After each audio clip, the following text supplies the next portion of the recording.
Welcome back to Schoolhouse Cracked. With me, as always, is the feisty Mr. Brett Derickson, longtime educator, educational leader, inspirer of young minds, and inspirer of adult minds.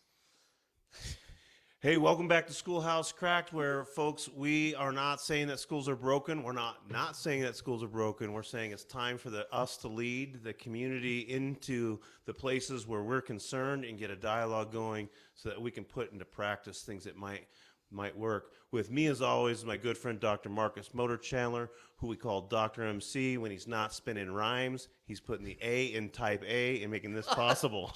So thank you, Dr. Motor Chandler. I wish I could say that was inaccurate, but it's 100% true. As always, be sure to subscribe to our YouTube channel, like us on Facebook, Instagram, and download our podcast on all your favorite podcast channels.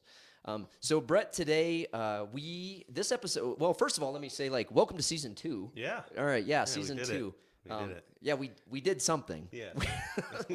Still not sure what we did, but we we did followed something. through. Yeah. We fulfilled a promise to each other. We'd do it. Hey, Right. some pure accountability, right? Yeah. But welcome to season 2. It's been great getting audience feedback from those that we had the opportunity to work with over the course of our career and from people we haven't. So thank you, everybody, audience, for the feedback. Keep it coming. But today's episode was inspired by some comments we were receiving from some audience members and some proposals for episodes we should look at. And I don't know a better way to title today as I hate my colleague. Yeah, or I was thinking the toxic teacher. That's even better. All right, I can work with that. Anyways, folks, we're going to start off with some feedback we got from South Carolina and Nate.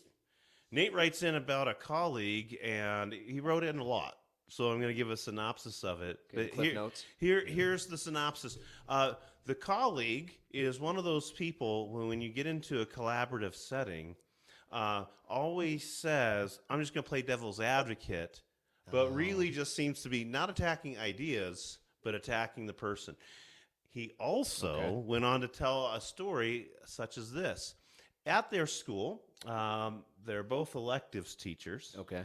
And the toxic colleague in this situation is somebody who's failing most of the students, or most of the students are failing the course. An elective teacher failing most of their kids. Yes. Okay. All right. That would raise some questions for me. Right. Yeah. Here's a really good story. Teachers, families, I think it's all going to make your skin crawl. It has happened. I hope it stops, but I'm not going to make that promise.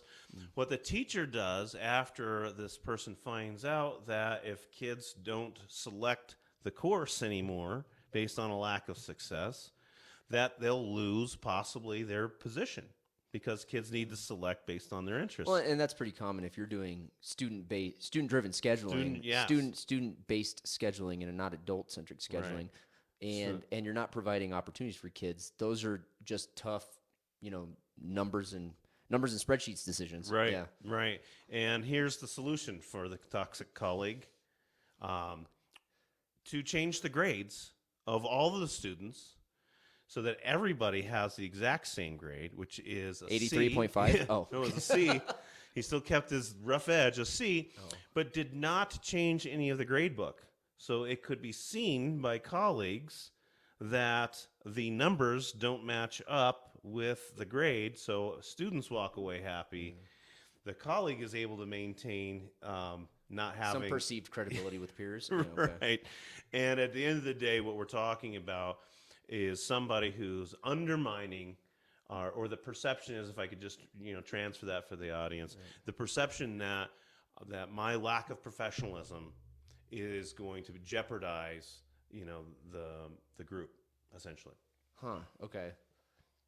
And so in this regard, that person's playing devil's advocate with our listener, quote, devil's advocate, but really kind of attacking a greater concept, but I guess not having the balls to address it out in the open. Yeah, how about, we've talked about this before, how about this? This is somebody who thinks they're the smartest person in the room, and also think, is one of those people that uses that phrase. Those are my favorite. Yeah, about the buzzwords, in the best interest of kids, and then their actions don't seem to follow that they care about young people at all. Yeah, a lot of incongruence. Yeah. Those buzzwords that once I've said that buzzword, now I'm safe and I can be a jerk about yeah. it. Don't be offended. Yeah. But right. Yeah. It's like that saying, like whenever somebody says bless your heart Yes. or bless his heart, they're not about to say something positive. No. Okay, I got it. Folks, you understand though what we're talking about. This is not unique to schools. No. There's not an organization that is bulletproof to what it means to have a culture where adults are unable to model the behaviors that we value within our society, and how that can impact the individual even as they approach the things that they're responsible for in the organization. In education, we work around large groups of young people who are extraordinarily perceptive to adult characters. They see more than we give them credit for. Yeah, absolutely. So it's funny you brought that up, and it was unrelated to this kind of topic we got from our listener. But yesterday I was just kind of doing my doom scrolling through my phone, looking at Instagram and whatever. Between the videos of cats and and things like that, I came across a TED Talk that's gotten a lot of views recently, and it's from a researcher out of University of Nevada, Christine Porath. But apologies if I pronounced that wrong, but she was talking about, and it really resonated with me. And then I made the connection to this episode about civility and incivility in the workplace, and how more often than not in those meetings or collaborative environments in a school and really in any organization, what it boils down to is incivility being the root to a lot of the dysfunction we see, and also a lot of the reason in why we don't like our colleagues. I might not like a colleague because they decided to bring tuna for lunch and heat it up in the microwave. That's one thing. But I might not like a colleague because they don't show respect towards children or respect towards colleagues, or they do think they're the smartest person in the room. Yeah. I think that, I'm not going to use the term bullying, but what is the impact of incivility in the workplace is that we can steal the talents of others because they don't feel comfortable. And this goes back to Brene Brown, being vulnerable. It's like, being vulnerable oftentimes is portrayed as an act as weakness or negativity. Or those of us who honor that concept, that Brene Brown concept of vulnerability, it's like, hey, be courageous, be vulnerable.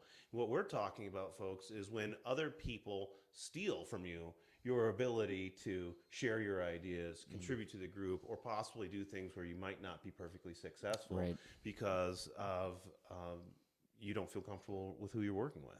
Well, and the ultimate irony of that, when seen in educators, is that there's not that distinction in themselves of the difference between growth mindset and learner mind and knower mindset, and they want that in children. We all want that in children. We want to get growth mindset, but the minute you kind of shut down a colleague or know more or poke holes in a colleague's well-intentioned idea maliciously, you're putting yourself in that knower model, when really, like, we should be chief learners as educators. Yeah, we should be modeling it for children. I think that's why it's a part of Schoolhouse Cracked. And it's a part of why we, more than possibly a surgical team, needs to get into the cracks and look through and figure out what we're going to do about it, because our job is the holistic learning experience of kids. Our job cannot be interesting or successful or benevolent to kids and others if we don't collaborate and collaborate well. There's just no way around it. The aspect of this that I'd like to examine is, why does this happen? Why does it happen frequently in our profession of public education? And what do we do about it? So let's start there, though. Because we've had more than one beer over this conversation about people you work with that have driven you nuts over your career. Let's start there. Prior to filming today. Yeah.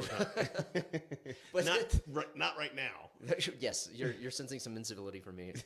But let's start there. Like, let's start with an example of something that drove you to despising a toxic colleague, and then kind of how you went through that process of dealing with it, coming to terms with it, accepting it, whatever. Yeah, I'd say first of all, it's happened in every place that I've worked. Same. Yeah, and but in some places the culture can be positive enough to overcome incivility in smaller workplaces, like working within your department or the person whose room is next to you, or your particular planning partner. But I want to first of all say, like, that's why we're having this podcast. That's why we need the viewers to share their stories and share their solutions, because there's been more often than not, and I'm just being totally frank with the audience, what I've done is either fought back in ways that reflect being the youngest of 4 boys in a broken home, like in nasty ways. I've become a nasty person. I've tried to defeat people.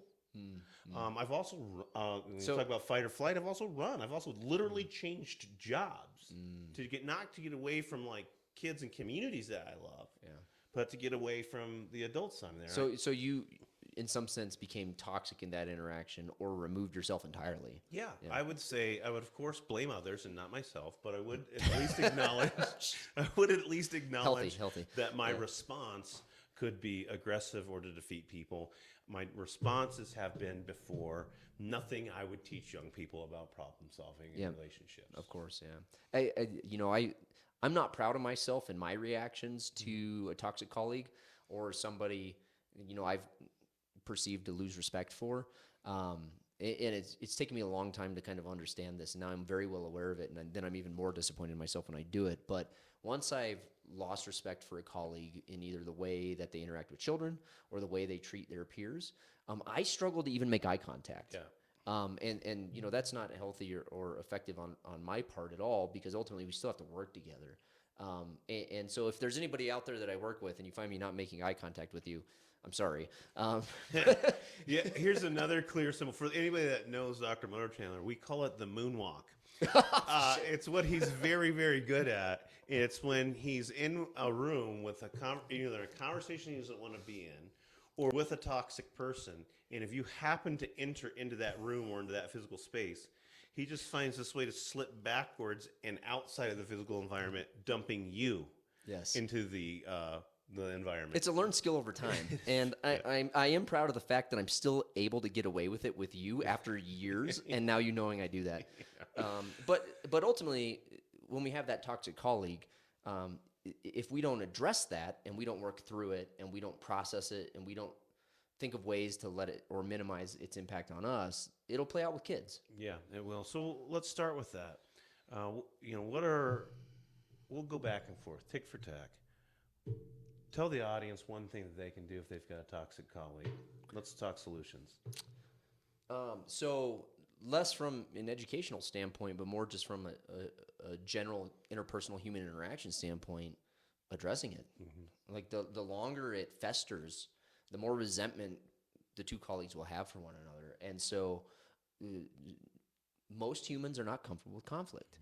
I mean, it's taken, 4 advanced degrees, 20 years of experience, and I still sometimes struggle with conflict. And it's my job to teach others how to deal with conflict and deal with conflict myself. But humans do not naturally address conflict because it's uncomfortable. And so if you're feeling that conflict with a colleague, approaching them respectfully, approaching them professionally, and just getting it out in the open, trying to work through it. Not everybody will respond well to that, and it will be highly uncomfortable. But addressing it. And if you don't, and it festers over the course of a school year, your kids are going to sense it.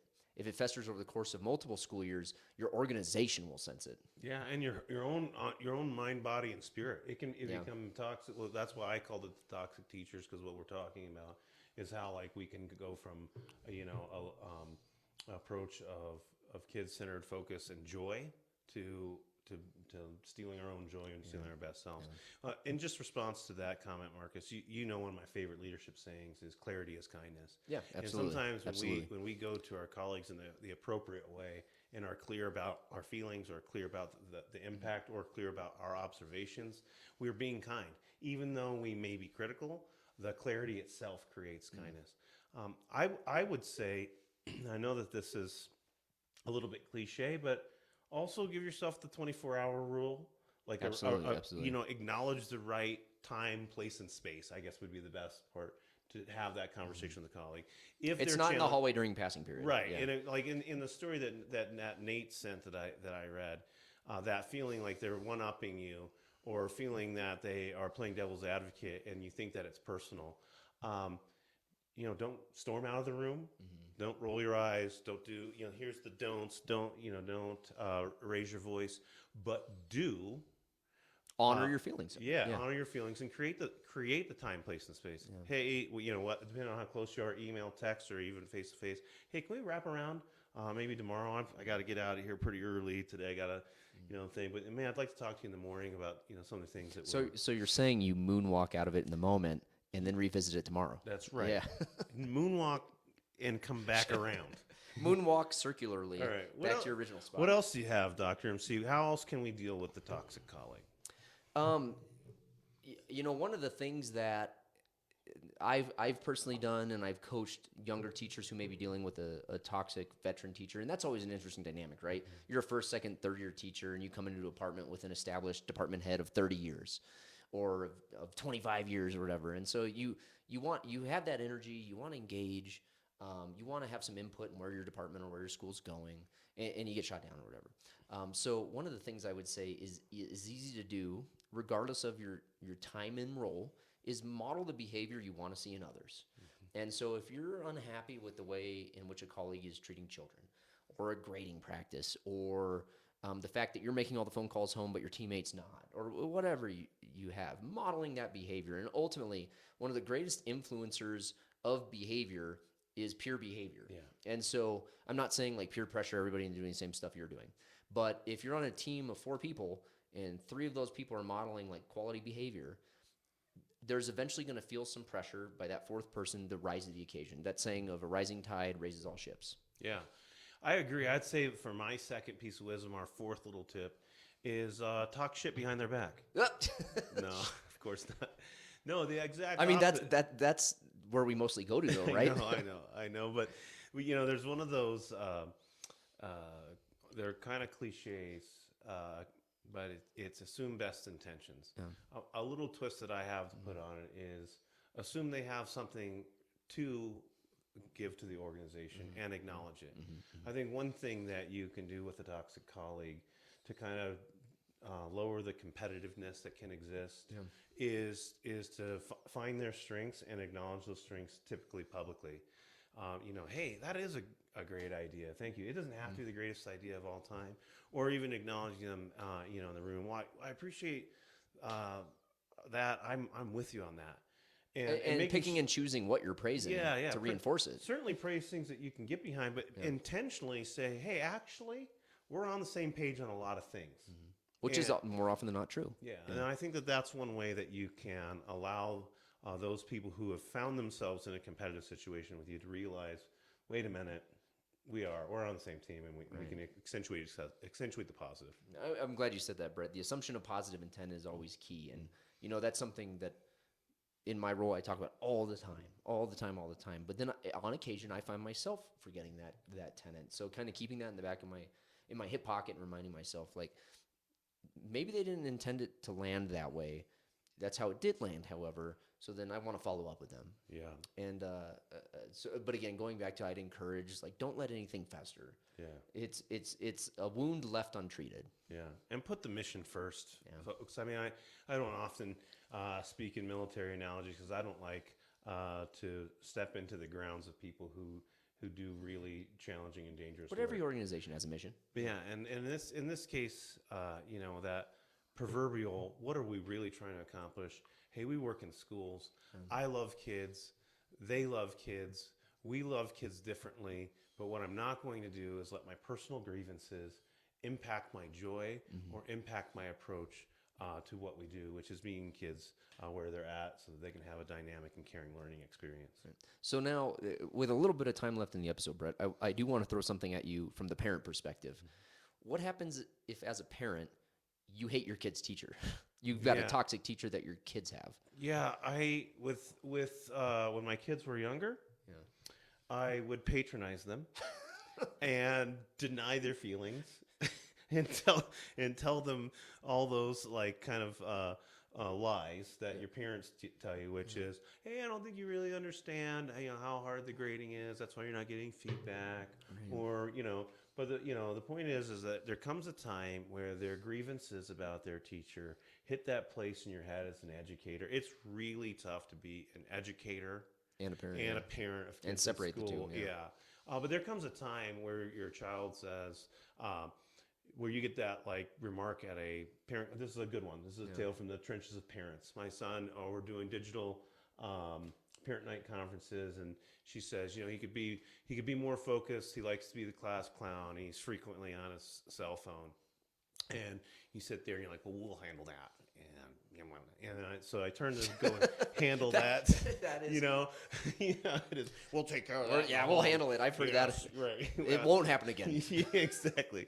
No, but then I turn around and say, hey, man, comment on that. Yeah. Your teacher just said, name 3 explicit behaviors that are not responsible behaviors of a student, and you're not doing as well as you want. Fill in the gaps. Yeah.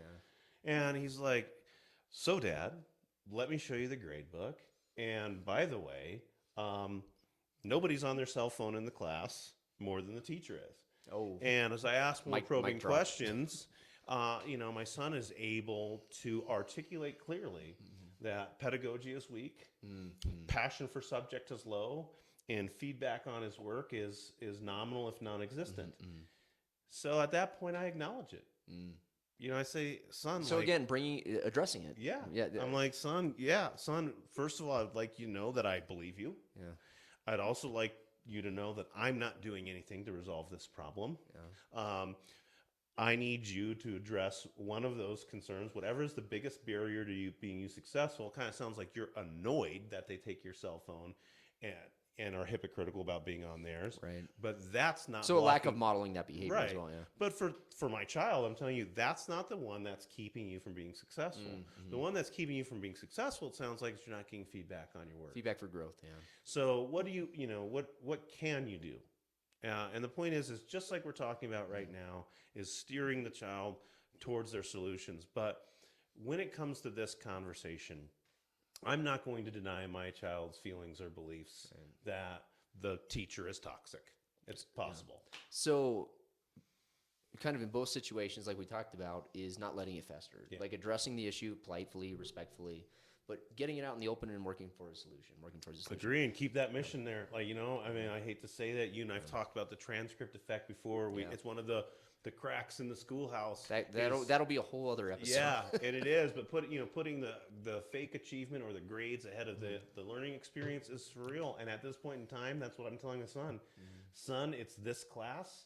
It equals this grade on your transcript. And at the end of the day, you're going to make it past this person and this class.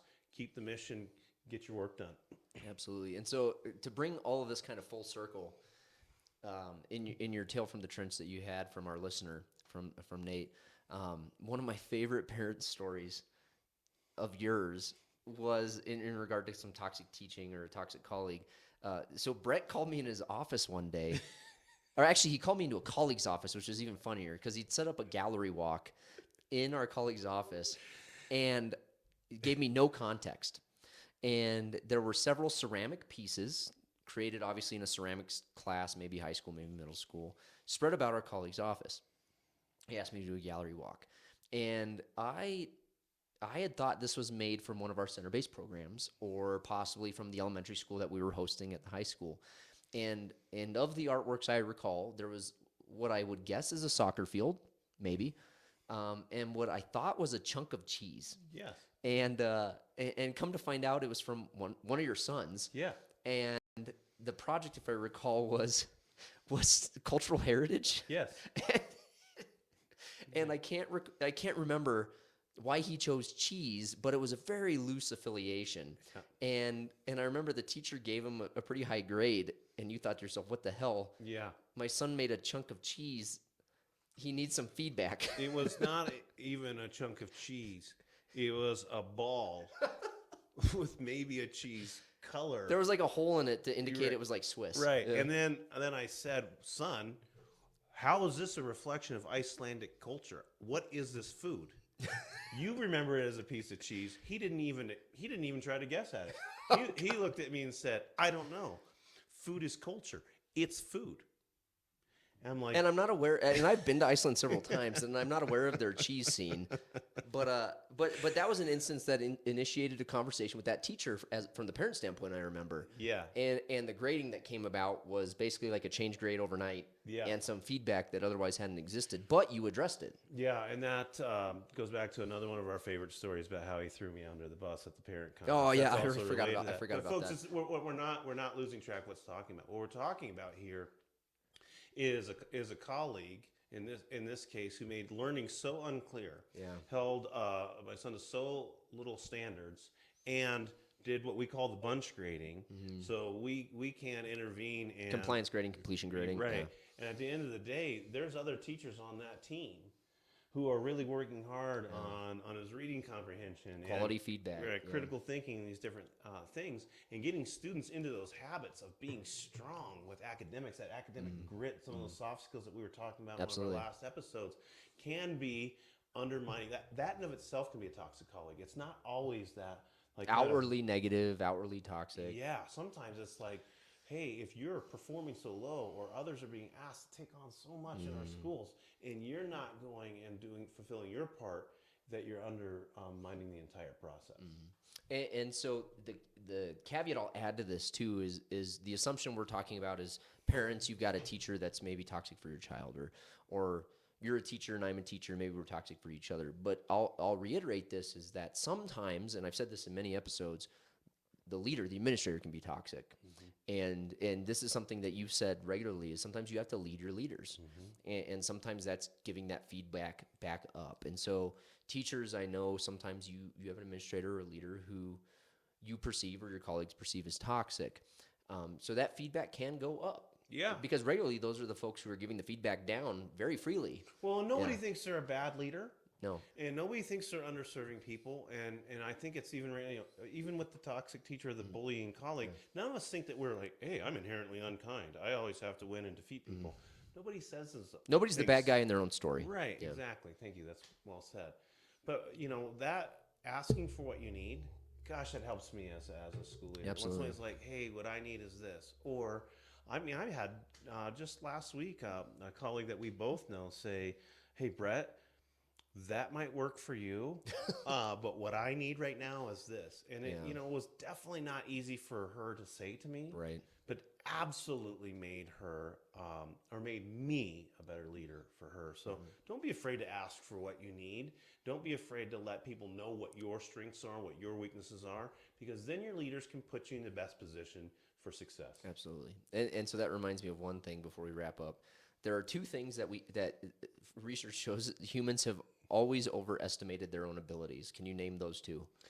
Self-confidence. Well, okay, close. So their leadership ability. We Yeah. always overestimate our leadership ability. And then there's another one.